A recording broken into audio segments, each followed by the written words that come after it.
एक समय एक रानी थी, भक्त संत रविदास जी की शिष्या होगी वो। और जब तक वो संत रविदास जी कबीर परमात्मा के सर में नहीं आया था, यानी रहते थे साथ ही साथ वो, लेकिन परमात्मा ने भी उनको शरण में लिया नहीं था, क्योंकि रामानंद जी से उनको दीक्षा दिलाई थी। एक ब्राह्मण था और वो रविदास जी के पास गया और कहने लगा, रविदास जी चल गंगा में नहा के आते हैं। तो रविदास जी कहने लगे, भाई, क्योंकि रामानंद जी को परमात्मा कबीर जी ने ये ज्ञान दे दिया था, तो रामानंद जी ने रविदास जी को वो ज्ञान जचा रखा था। तो रविदास जी कहने लगे, भाई, हमारी गंगा तो हमारा यहीं पर है, सिमरन है, और हम गंगा में नहीं जाते। काफी उसने कहा, नहीं मान्य रविदास जी। तो रविदास जी कहने लगे, भाई एक काम करिए। तो ब्राह्मण कहने लगा कि भगत जी कुछ गंगा में कोई पैसे डालने हो दान पुण्य करने खातिर दे दे, मैं डाल दूंगा। उसने ने सोचा था ये 2-4 रुपये दे देगा, कुछ मंगा लिए, कह देगा डाला गंगा में। तो रविदास जी बोले, भाई एक काम करिए, ये ले जा मेरा 1 रुपया, और गंगा जी हाथ काट के जो रुपया ले वह न्यू हाथ में पकड़े तो दे आइए, ना वापस ले आइए। अब उसने सोचा कौन देखेगा, और मैं अपनी जेब में डालूंगा और कह दूंगा दे दिया, मैंने वो हाथ में पकड़ा था उसने। अब उसने जाकर एक बार तेने बोल दिया, हे गंगा मैया, भगत रविदास ने आपके लिए 1 रुपया भेजा है, न्यू क्या है हाथ में ग्रहण करे। एकदम हाथ निकला बाहर और ले लिया। दूसरे हाथ में क्या निकला, एक सोने का सुंदर कंगन, वो पंडित जी को दे दिया, और गंगा ने कहा ये उस परम संत को दे देना, सोने का कंगन। अब पंडित जी का गया बेईमाना, अगर भाई के बेरा फटेगा, रविदास जी ने ठगा ला जेब भीतर ली में, और उसने आके राजा को दे दिया। अच्छे पीछे मिलेंगे। राजा ने अपनी रानी को दे दिया। रानी कहने लगी, इस आता एक और चाहिए, ये तो जोड़ा होता है। उसके कुछ पैसे दे दिए, जैसे भी 20, 30, 50 रुपये थे उस कंगन के, पहले महंगे सस्ते होते थे भाव। अब राजा नौबामण फिर बुलाया, पंडित जी बात सुन, एक और लिया, नितरा पकल उतारेंगे जा नहीं ले आते। क्यों? उसा कंगन उसने सारा पटक सर पटक लिया, कितना नहीं पाया। वो जब दुखी हो लिया, अकीब जान बच्चा नहीं, रविदास जी के पास चले, शायद वो फिर 1 रुपया दे दे, मैं गंगा में दे आऊं और फिर वहां से मिलेगा मुझे। तो फिर रविदास जी के पास गया पंडित जी, कहने लगे, भगत जी आज तेरे हाथ में मेरे परिवार की जान है। राजा ने जब वो 1-2 बार नकारा कर दिया, जी और तो ना पाता, ने बोला रानी का आदेश है, या तो लिया, नहीं तेरे पूरे परिवार ने कोल्लू में पीड़ाएंगे। पहले ऐसे जुबान पर कानून होता था राजाओं का।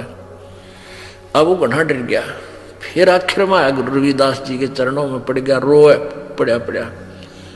रविदास जी कहने लगे, क्या हो गया, क्या हो गया ऋषि जी, क्या बात है, क्यों रो रहे हो? नो बोला, जी जान बचा दो, आज आपके हाथ में मेरे परिवार का जीवन है। रविदास जी बोले, भाई कहानी बता क्या है? नो बोला, जी आपने जो वो रुपया दिया था वो मेरी जान का झाड़ हो गया। रविदास जी बोले, भाई कारण बता,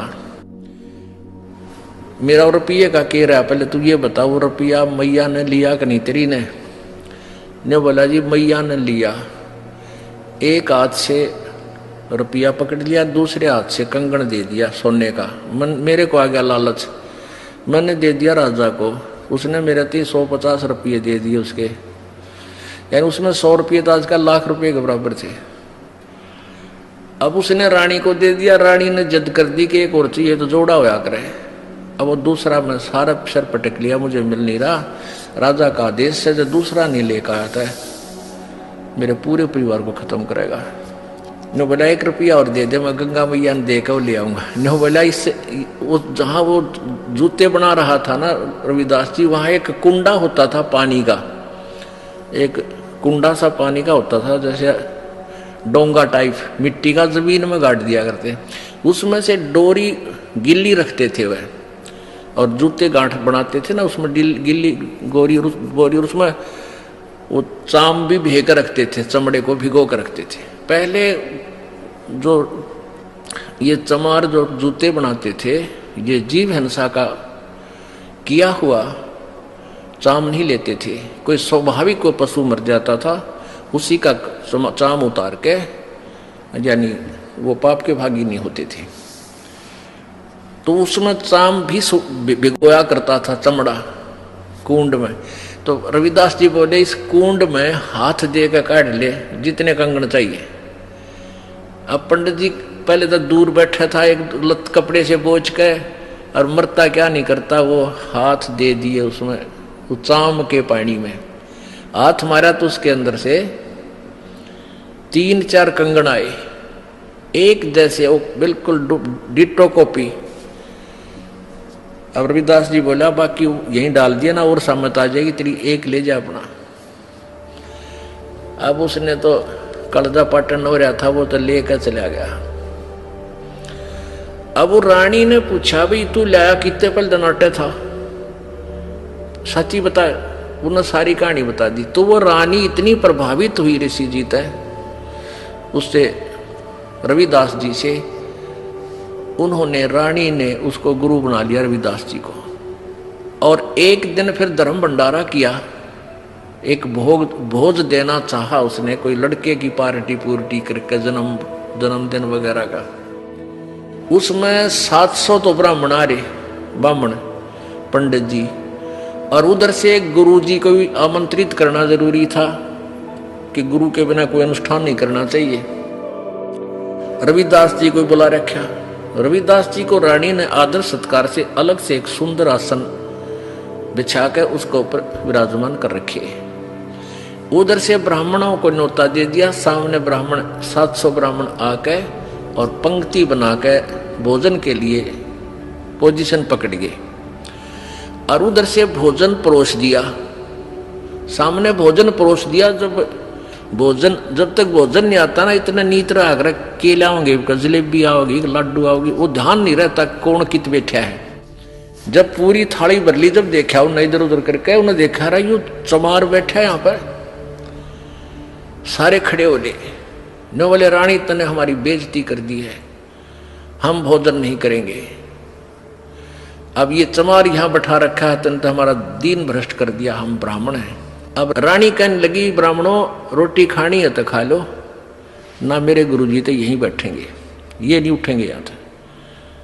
अब रविदास जी कहने लगे रानी बात सुन बेटी, आय अतिथि का अनादर नहीं करते, पाप लग गया करे। रविदास जी खड़े हो गए और कहने लगे विप्रो, मैं अपनी औकात भूल गया था, मेरा स्थान तो आपके जूतों में है, मैं वहां बैठता हूं जाके, आप भोजन पाओ, रुष्ट ना हो, इस बच्ची को दोष लग जाएगा। अब रानी मना करती है और गुरुजी के रविदास जी कहने लगे बेटी गुरु का आदेश पालन होता है, आप मत बोलो। और वहां जाकर बैठ गए जहां उन्हें जूते निकाल रखे थे। रविदास जी वहां बैठ गए, अपना भोजन कर रहे हैं। अब वो पंडे लागे छक्कन पे रोटी फटाफट। अब प्रत्येक पंडित के साथ में एक रविदास भोजन खा रहा है। 700 पंडित और 700 रविदास जी रूप बन गए और उनके साथ में रोटी खावे। वो सामने वाला पंडित कहता है अरे तेरे साथ ये चमार रोटी खा रहा है। रविदास कहता तेरे साथ भी तो खा रहा है। वो कहता तेरे साथ भी तो खा रहा है। अब सारे कूद कूद पड़े। रविदास जी कहते हैं ए ब्राह्मणों, मेरी और इंसल्ट मत करो, मैं तो देखो यहाँ बैठा हूँ, मुझे बदनाम मत करो। वहां देखा सचमुच वहां भी बैठा, 700 रूप में उनके साथ खड़े। तब रविदास जी खड़े हुए ने बोले पेट भरो, तुमने ना तो भगवान का बेरा, तुम तो पेट भरने की का ठेका ले रहे हो। कहने लगे तुम इस जनेऊ से मोटे मोटे टांग रखे नो। तो परमात्मा रविदास जी बोले जनेवा मुक्ति ना हो भाई, भक्ति से मोक्ष होगा। और तुम जनेवा चाहते हो, कहते अपना एक हथियार गेल ले रहे थे चाम छोलन का, इतनी लंबी खुरपी सी हुआ करे। वो कहते हैं यूं, वो तो एक लीला थी, कौन सी खाल पाड़े थे, एकदम न्यू करके दिखा दिया। ने बोले देखो मेरे अंदर सोने का जनेऊ है भाई, तुम तो इस सूत का बोझ मरो। तब कहते हैं 2 घंटे तक प्रवचन किए उस पर संत ने। वो 700 के 700 पंडितों ने वो जनेऊ काट कर फेंक दिए, रविदास जी के चरणों में शीश समर्पण कर दिया, नाम ले लिया। गरीबदास जी ने लिखा है 1.25 मन सूत होया था उनके गला में का, 1.25 मन सूत, और उनने उन 700 पंडितों का उद्धार कर दिया। तो यहाँ क्या बता रहे हैं, वही बता रही है ये विष्णु पुराण कि यदि एक सत साधक के सामने 1000 ये पेट भर श्राद्ध खानिए भी बैठे हों, उनका भी उद्धार और श्राद्ध यजमान का भी यानी भगत का भी उद्धार वो एक ही योगी कर देता है। भाई जो गुरु बचन पे डट गे कट गे फंद 84 के, भाई जो गुरु बचन पे डट गे कट गे फंद 84 के, कट गे फंद 84 के, रकट गे फंद 84 के, भाई जो गुरु बचन पे डट गे रकट गे फंद 84। बोलो सतगुरुदेव की जय हो। नमस्कार दोस्तों आपके चैनल सतगुरु वचन चैनल पर पूरे 3 लाख सब्सक्राइबर हो चुके हैं और YouTube की तरफ से हमें अवार्ड भी दिया गया है, जिसकी अगली वीडियो अवार्ड के ऊपर ही बनाई जाएगी कि कैसे हमने 0 सब्सक्राइबर से 3 लाख सब्सक्राइबर तक का सफ़र तय किया और आपका इतना सारा प्यार मिला।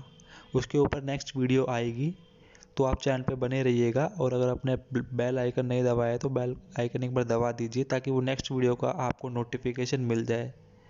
धन्यवाद दोस्तों। प्रश्न आ गया है और 2 हफ्ते पहले की अगर मैं बात करूं तो